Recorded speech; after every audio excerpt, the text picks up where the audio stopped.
Today's sermon will be on the last three chapters of Judges.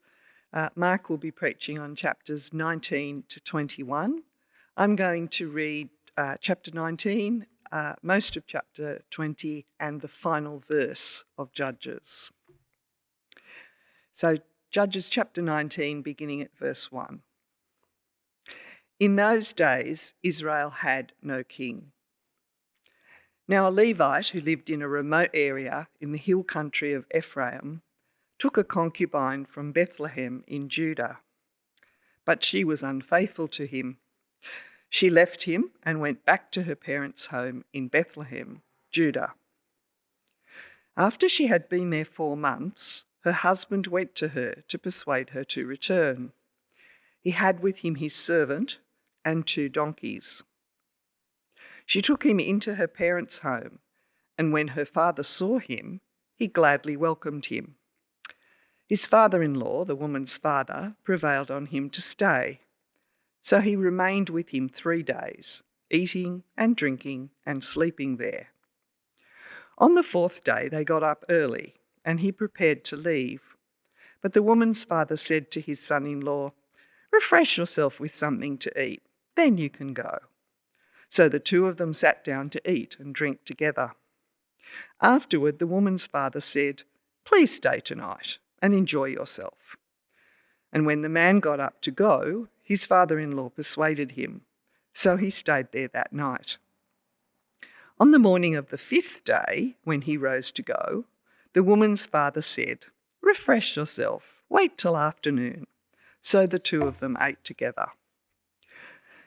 Then, when the man with his concubine and his servant got up to leave, his father-in-law, the woman's father, said, "Now look, it's almost evening. Spend the night here. The day is nearly over. Stay and enjoy yourself. Early tomorrow morning you can get up and be on your way home." But, unwilling to stay another night, the man left and went towards Jebus, that is Jerusalem, with his 2 saddled donkeys and his concubine. When they were near Jebus and the day was almost gone, the servant said to his master, "Come, let's stop at this city of the Jebusites and spend the night." His master replied, "No, we won't go into any city whose people are not Israelites. We will go on to Gibeah." He added, "Come, let's try to reach Gibeah or Ramah and spend the night in one of those places." So they went on, and the sun set as they neared Gibeah in Benjamin.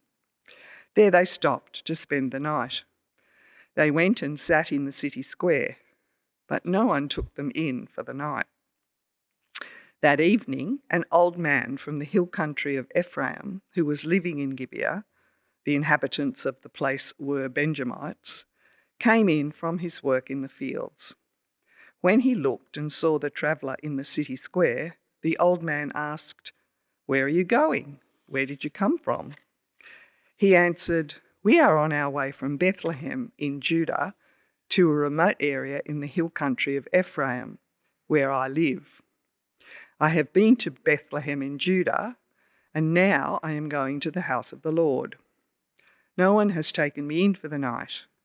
We have both straw and fodder for our donkeys, and bread and wine for ourselves, your servants. Me, the woman, and the young man with us. We don't need anything." "You are welcome at my house," the old man said. "Let me supply whatever you need. Only don't spend the night in the square." So he took him into his house and fed his donkeys. After they had washed their feet, they had something to eat and drink. While they were enjoying themselves, some of the wicked men of the city surrounded the house. Pounding on the door, they shouted to the old man who owned the house, "Bring out the man who came to your house, so we can have sex with him." The owner of the house went outside and said to them, "No, my friends, don't be so vile. Since this man is my guest, don't do this outrageous thing. Look, here is my virgin daughter and his concubine. I will bring them out to you now, and you can use them and do to them whatever you wish. But as for this man, don't do such an outrageous thing." But the men would not listen to him. So the man took his concubine and sent her outside to them, and they raped her and abused her throughout the night. And at dawn they let her go. At daybreak the woman went back to the house where her master was staying, fell down at the door, and lay there until daylight. When her master got up in the morning and opened the door of the house and stepped out to continue on his way, there lay his concubine, fallen in the doorway of the house, with her hands on the threshold. He said to her, "Get up, let's go." But there was no answer. Then the man put her on his donkey and set out for home. When he reached home, he took a knife and cut up his concubine, limb by limb, into 12 parts, and sent them into all areas of Israel. Everyone who saw it was saying to one another, "Such a thing has never been seen or done, not since the day the Israelites came up out of Egypt. Just imagine, we must do something, so speak up." Then all Israel, from Dan to Beersheba, and from the land of Gilead, came together as one and assembled before the Lord in Mizpah. The leaders of all the people of the tribes of Israel took their places in the assembly of God's people, 400,000 men armed with swords. The Benjamites heard that the Israelites had gone up to Mizpah. Then the Israelites said, "Tell us how this awful thing happened." So the Levite, the husband of the murdered woman, said, "I and my concubine came to Gibeah in Benjamin to spend the night. During the night, the men of Gibeah came after me and surrounded the house, intending to kill me. They raped my concubine, and she died. I took my concubine, cut her into pieces, and sent one piece to each region of Israel's inheritance, because they committed this lewd and outrageous act in Israel. Now, all you Israelites, speak up and tell me what you have decided to do." All the men rose up together as one, saying, "None of us will go home. No, not one of us will return to his house. But now this is what we'll do to Gibeah. We'll go up against it in the order decided by casting lots. We'll take 10 men out of every 100 from all the tribes of Israel, and 100 from 1,000, and 1,000 from 10,000, to get provisions for the army. Then, when the army arrives at Gibeah in Benjamin, it can give them what they deserve for this outrageous act done in Israel." So all the Israelites got together and united as one against the city. The tribes of Israel sent messengers throughout the tribe of Benjamin, saying, "What about this awful crime that was committed among you? Now, turn those wicked men of Gibeah over to us, so that we may put them to death and purge the evil from Israel." But the Benjamites would not listen to their fellow Israelites. From their towns they came together at Gibeah to fight against the Israelites. At once, the Benjamites mobilized 26,000 swordsmen from their towns, in addition to 700 able young men from those living in Gibeah. Among all those soldiers, there were 700 select troops who were left-handed, each of whom could sling a stone at a hare and not miss. Israel, apart from Benjamin, mustered 400,000 swordsmen, all of them fit for battle. The Israelites went up to Bethel and inquired of God. They said, "Which of us is to go up first to fight against the Benjamites?" The Lord replied, "Judah shall go first." The next morning the Israelites got up and pitched camp near Gibeah.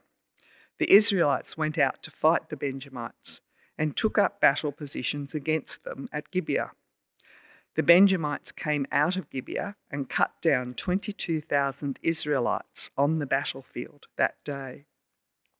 But the Israelites encouraged one another and again took up their positions where they had stationed themselves the first day.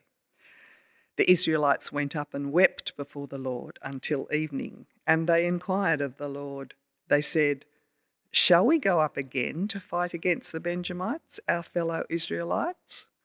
The Lord answered, "Go up against them." Then the Israelites drew near to Benjamin the second day. This time, when the Benjamites came out from Gibeah to oppose them, they cut down another 18,000 Israelites, all of them armed with swords.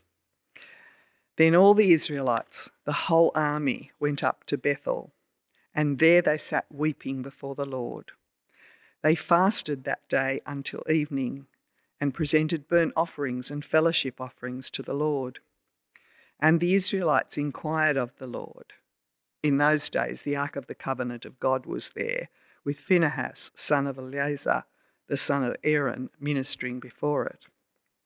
They asked, "Shall we go up again to fight against the Benjamites, our fellow Israelites, or not?"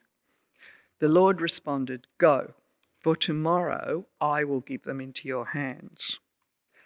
Then Israel set an ambush around Gibeah. They went up against the Benjamites on the third day and took up positions against Gibeah as they had done before. The Benjamites came out to meet them and were drawn away from the city. They began to inflict casualties on the Israelites as before, so that about 30 men fell in the open field and on the roads, the one leading to Bethel and the other to Gibeah. While the Benjamites were saying, "We are defeating them as before," the Israelites were saying, "Let's retreat and draw them away from the city to the roads." All the men of Israel moved from their places and took up positions at Baal Tamar, and the Israelite ambush charged out of its place on the west of Gibeah. Then 10,000 of Israel's able young men made a frontal attack on Gibeah. The fighting was so heavy that the Benjamites did not realize how near disaster was.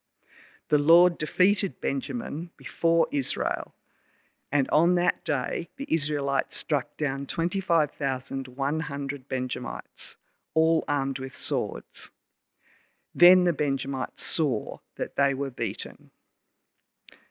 And the last verse of the book of Judges, chapter 21, verse 25, "In those days Israel had no king. Everyone did as they saw fit." This is the word of the Lord.